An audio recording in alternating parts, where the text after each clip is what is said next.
Assalamualaikum warahmatullahi wabarakatuh. Halo YouTube. Langsung saja kita akan membicarakan dua orang muslim, di sebelah kanan Deddy Corbuzier dan di depan Deddy Corbuzier. Sedangkan untuk Deddy Corbuziernya saya tidak mempermasalahkan karena dia baru mu'alaf, mungkin dia tidak mengerti.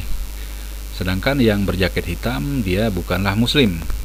Jadi yang kita mau bicarakan dua orang muslim ini, yang satu berkopiah ini dan di sebelah kanan Deddy Corbuzier ya, si Ja'far ini. Jadi kita hati-hati saja sebagai muslim, dan yang berbaju hitam ya kita maklum saja karena dia bukan muslim. Dan ini video berbahaya bagi orang muslim dan juga bahkan orang yang baru mau jadi mu'alaf, karena mereka berbicara seolah mempunyai kekuatan logika yang luar biasa, tetapi mereka sebetulnya logikanya kalau menurut saya level-level tikus god, tidak hebat logikanya, karena mereka hanya membuat hyperbola dan minim landasan sehingga tampak di orang-orang awam mereka ini luar biasa cerdas dalam berlogika. Jadi pilihan saya tidak banyak antara dua, kalau tidak mereka sangat bodoh atau mereka ingin merusak Islam. Nah, di mana-mana wahai muslim dan mu'alaf, di mana-mana siapapun yang sedang membicarakan aturan dalam Islam itu membawa Al-Qur'an dan hadis dulu, terlepas mau dibantah, mau dibandingkan dengan hadis yang lain, itu bukan yang kita urusi. Jatuhnya mereka ini sama saja seperti preman yang tidak bisa fair lalu bermain licik.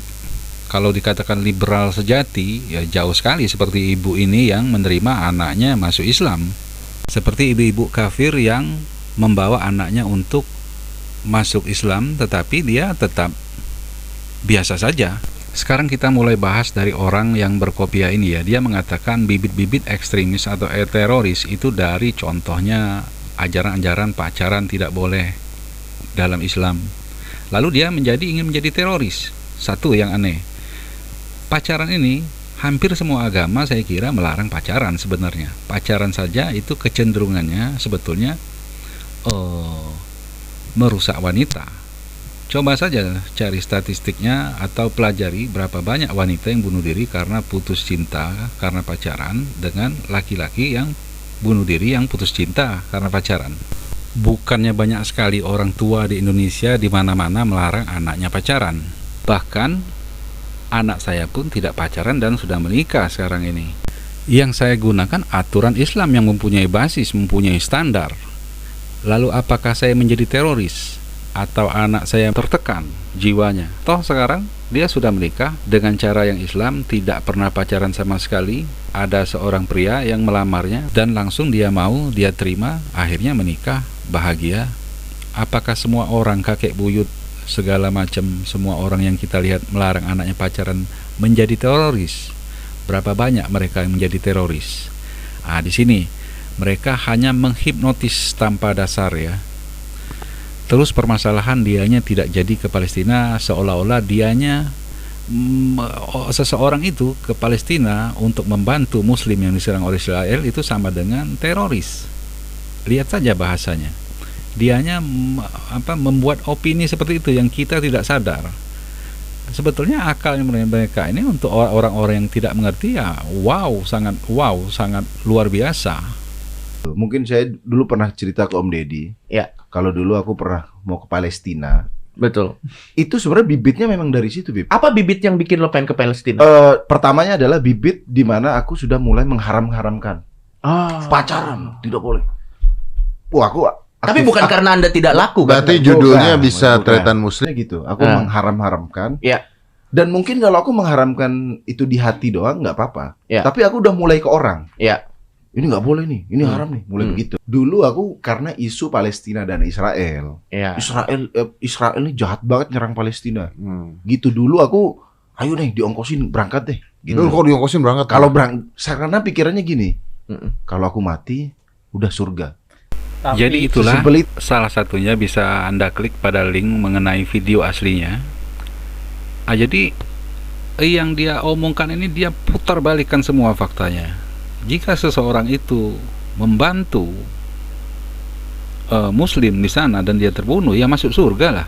Jangankan yang seperti itu, kita saja membantu seseorang dan kita mati karena suatu kebenaran, walaupun dia bukannya non-muslim, maka masuk surga. Nah, jadi paham kan sekarang? Mereka tidak nggak membawa dulu dalil, tetapi langsung ngomong seperti ini. Seharusnya mereka membawa dalil, mau dibantah, mau apa, ya itu urusan berbeda ya. Kita nggak bahas masalah itu. Lalu kita akan masuk pada bagian yang paling seram, yang merasa cucu Nabi. Kalau saya punya bapak saya punya doktrin, saya akan pegang doktrin bapak saya itu. Bisa saja yang tetangga saya, yang bukan keluarga sama saya, memegang juga doktrinnya bapak saya. Yang anehnya lagi, dia ini mengaku cucunya Nabi, tetapi tidak mengedepankan hadisnya Nabi, apa yang Nabi ucapkan. Jadi jangankan membawa lalu membantah ya. Pada bagian sudah membantah, kita nggak ngurusin ya, karena itu di ranah penilaian masing-masing. Jadi sama saja si Ja'far ini sedang berdongeng atau meninabobokan orang-orang yang tidak mengerti. Itu saja, sederhana sebenarnya.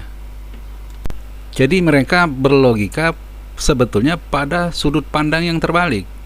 Mereka ini kan membicarakan Islam, seharusnya pada sudut pandang Islam dulu.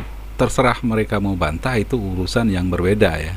Karena jika membantah ini bukan yang kita urusin ya, itu urusan masing-masing. Kalau sudah kita paham sama hadisnya, mau diterima atau tidak itu urusan berbeda. Tetapi saya mengakui, memang kalau kita mendengar musik, itu kecenderungannya melalaikan. Tapi nggak usah bicara apakah saya nggak suka musik ya. Saya dulu luar biasa hobi musik, tetapi saya nggak mau membicarakan itu. Sekali-sekali saya terjerumus masih dengan musik, dan saya merasa itu salah memang. Sekarang saya kasih saja pertanyaan sama si Ja'far ini. Sekarang saya mengasih tahu ke teman saya, ya apa yang biasa saya lakukan misalnya. Misalnya saya menahan tidak mendengar musik, dan ada faedahnya. Contohnya saya alihkan dengan berzikir misalnya. Saya berzikir, apakah saya tidak mendengar musik lalu saya gantikan dengan berzikir, itu lebih buruk daripada saya mendengar musik? Terus ada satu lagi pertanyaan, karena dianya menggiring opini, apakah banyak orang yang radikal, menjadi teroris, menjadi ekstremis semenjak dia diketahui melarang bahwa ini loh, musik ini haram loh misalnya kan. Lalu apakah kita sering menemui orang-orang ini menjadi radikal? Contohnya saya sering melihat ustaz-ustaz yang melarang musik, seperti Ustaz Halid, Firanda, Adi Hidayat misalnya. Karena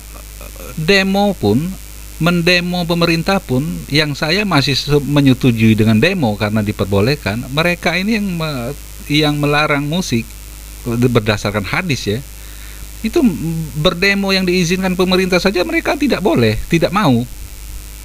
Bagaimana mungkin penggiringan opini dia ini seolah-olah orang yang suka menasihati musik itu haram, seolah-olah banyak yang radikal. Oke, sekarang kita dengarkan logika si Ja'far ini yang menurut saya ya level-level tikus god. Ya. Iya. Yang perlu itu di hulu. Artinya orang yang mulai berpikiran yang aneh-aneh, itu yang perlu dilawan. Dengan segala yang kita punya. Iya. Misalnya orang yang sudah berpikiran aneh-aneh itu misalnya dia meyakini musik haram dan kemudian membenci bahkan menyerang argumen orang-orang yang menghalalkan musik. Itu bisa jadi Wah, salah satu bodoh. bibit. Itu bibit. Ketika orang merasa dirinya benar dan yang lain salah, apalagi harus dihabisi, itu sudah bibit. Jadi video ini tidak akan saya buat kalau basisnya misalnya si Ja'far ini, misalnya dia dari awal menyebutkan bahwa dia ateis. Ya sudah kelar urusannya, nggak perlu dibahas karena kan paham orang masing-masing. Tetapi dia membawa nama Islam, Muslim, tetapi secara fundamental atau konsep-konsep umum kita Muslim ini, kita mengedepankan membawa hadis dulu. Terlepas hadis itu tidak dikerjakan, dibantah atau apapun itu sudah berbeda. Oke, demikian saja dulu. Mohon maaf jika ada kata-kata yang salah. Assalamualaikum warahmatullahi wabarakatuh.